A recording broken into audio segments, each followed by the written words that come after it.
Nicholas Makarenko. My name is Katie Cooper. My name is Garrett Andrew Paulsma. I'm Edward Morgan. My name is Aiden Bell. My name is Liam Nolan. My name is Jacob King, and this is my report on intimacy. How would you define intimacy in your own personal definition? For me, intimacy is something that can be both like emotional and physical. With friends, you can have a lot more like emotional intimacy with them, and the fact that you can relate to a lot more things. You have a lot of experiences that can be similar, and that's how you get along with people, but also like in relationships as well. Intimacy to me is probably finding the ability to connect. I think whether that's with yourself or another person, and it can be physical or emotional or intellectual. I think that intimacy is the time you make to understand someone else. Any state of me being vulnerable, I tend to not necessarily allow myself to be vulnerable, and so in situations where I am vulnerable, I feel the most intimate with whoever I'm with or whoever I'm around. Being able to be as close as possible with one person, not being able to feel that with anybody else. Quality time spent with someone of a particular matter. So whether that be, you can share an intimate moment with a lot of people, and a significant other, a family member, a friend. So it's basically just those tiny little moments that, you know, where emotions are really high and everything. So, and you're showing your vulnerability. Were you modeled intimate relations as a child? Yeah, I'd say so. Like, because of mental illness, from a very young age, I think I was avoidant of it, and so for years I think I went a long time without being open to that sort of vulnerability or connection, just because of how I was wired and because of issues that I wasn't dealing with emotionally.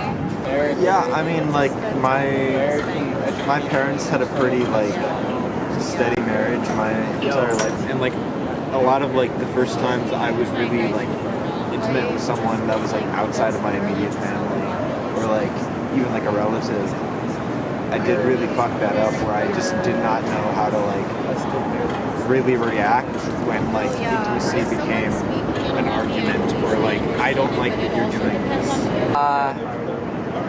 I wouldn't say so necessarily. I grew up, my parents fought a lot when I was younger. And I have a younger brother too, and it used to kind of like freak him out when they were fighting. So at a very young age, I kind of had to stand up in front of my parents and be like, y'all gotta stop.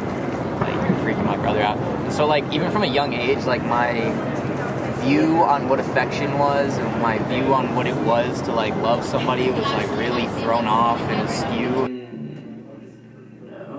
I think my definition of intimacy kind of comes from like my personal experiences. Like, I guess, I don't know,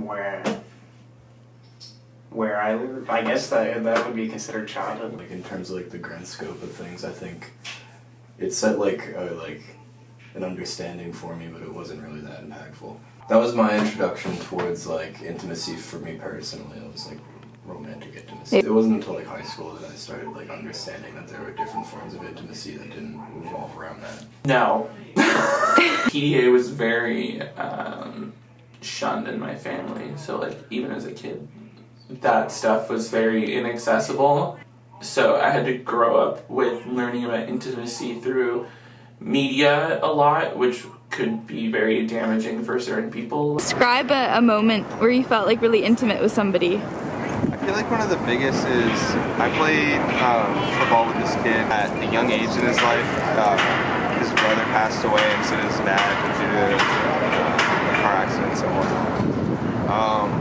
But I feel like I recently have started like losing a lot of people in my life, and I feel like because it's been something that he's gone through, and now he's like persevering and pursuing things that are like bigger and way beyond that. I feel like I've had a lot more connection just being able to text him and talk to him like about things that I'm dealing with, just because I know that I'm not alone on those things and other people know.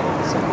Definitely when I was a child, very young, probably like 3 or 4, on weekend mornings, I go into my parents' room and I would just crawl into bed with them, like very, very early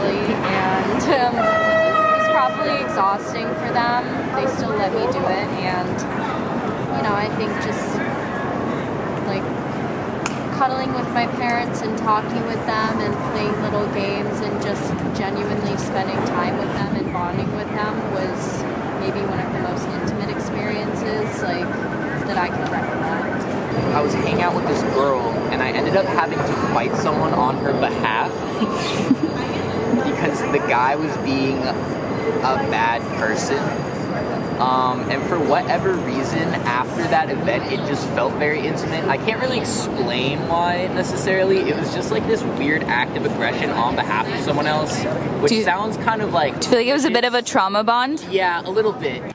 My girlfriend and I smoked together, like just died, like one-on-one. And I know, you know, drugs, but it was fun. And it was cool because it was the first time we did it with each other, so it was like it was a new thing, it was a new experience for both of us. And we just danced together. When I was living at my friend Tyler's house, I used to live on his back porch. Like, we're in a band together, and so like often he would bring out his guitars and I'd play like my guitars out there, and we just kind of play together. And like connecting that way was really nice. And my very first boyfriend had Lyme disease, and he was having a flare-up, a really, really, really bad one. His whole body was swollen, and he was like he had a fever, he was in a ton of pain. And I would show up and I'd bring him Chipotle and we'd watch Disney movies and stuff like that. But like we would always be able to just like have a conversation just by looking at each other. How do you think the pandemic has affected your ability to be intimate or others? Well, I think it has made me a lot more self-reliant. At least at first, I don't think so as much anymore, but at first it just felt like frustrating because it just felt like there was a big pause. So then, yeah, you can't just go back to normal. I think that there's definitely been a noticeable difference in a lot of people, but a lot of those differences haven't all been the same. They've all been different. It's kind of like the same water that hardens the egg, softens the pasta.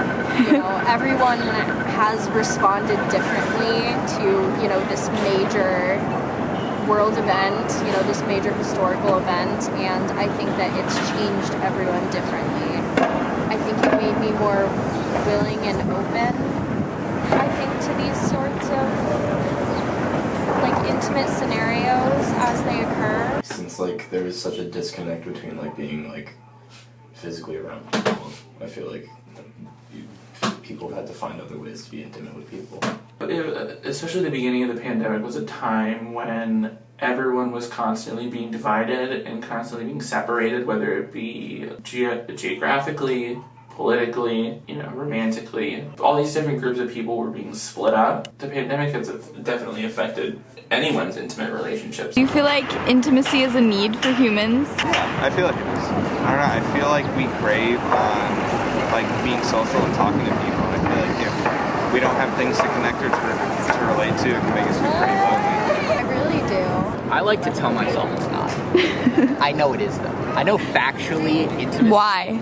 Why? It's because I don't believe that people were made to exist independently of each other. For Why? sure. Just like, I don't know, being alone sucks.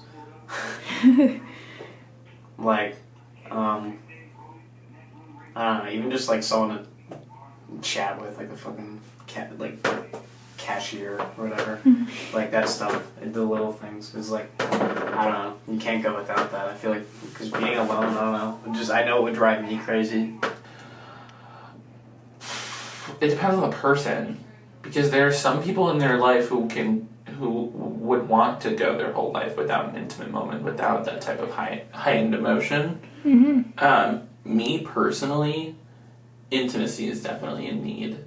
I'm a very codependent person, so I like having those special moments with other people. It makes me feel gratification. They're out obscure. Bye.